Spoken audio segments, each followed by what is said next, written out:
Bienvenida y bienvenido a la lectura devocional de hoy, sábado 12 de junio. Dios hace lo que yo no puedo hacer. Nuestro texto, Gálatas capítulo 2, verso 1. Después, pasados 14 años, subí otra vez a Jerusalén con Bernabé, llevando también conmigo a Tito.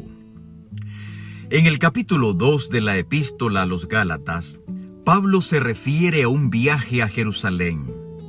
El apóstol nos cuenta que Tito no era circuncidado y que había ciertas divergencias con Pedro.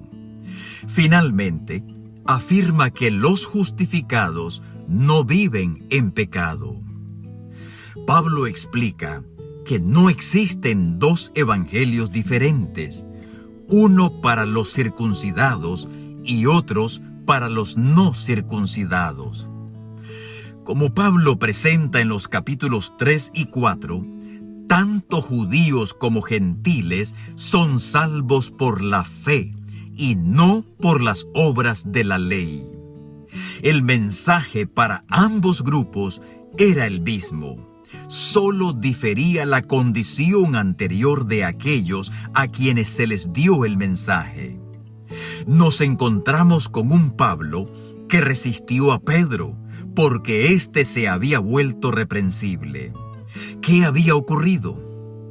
Ya se había tomado una decisión acerca de las ceremonias. Pablo, como apóstol, justifica su argumento de no exigir que los gentiles fueran sometidos a las prácticas rituales judías. Pablo, Bernabé y otros 2 hermanos fueron elegidos para llevar la decisión del concilio a Antioquía. Por el hecho de que Pedro haya sido favorable a la decisión y sin duda haber concordado con ella, difícilmente se podría decir que había una controversia entre él y Pablo. Ambos estaban de acuerdo, por lo menos en cuanto a los principios generales. Esta decisión clara e inequívoca fue la base de la reprensión de Pablo a Pedro. El modo de actuar de Pedro, Bernabé y de otros judíos causaban confusión y división en la iglesia. La reprensión fue pública porque la ofensa había sido pública. Todos, o casi todos, estaban involucrados. Posteriormente, Pablo escribió a Timoteo, afirmando que una reprensión pública para el pecado manifiestamente público es eficaz para disuadir a otros de seguir el mismo camino.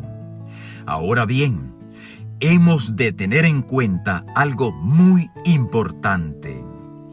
Quien está reprendiendo no es cualquiera, es el apóstol Pablo, que no es un crítico consuetudinario, sino un misionero comprometido con la causa del Evangelio.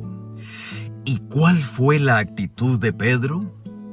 Aceptó su error y no hizo ningún intento de justificarse ni de excusarse. Esta reacción concuerda con lo que se esperaría de Pedro después de su gran confesión, la cual lo distingue como alguien de gran estatura espiritual. El verdadero evangelio impacta tanto a los oyentes como a los hablantes, a las ovejas como a los pastores. La predicación de Pablo fue también el gran tema de la Reforma. ¿Qué es la justificación por la fe? Es la obra de Dios que abate en el polvo la gloria del hombre y hace por el hombre lo que éste no puede hacer por sí mismo. Dios te bendiga.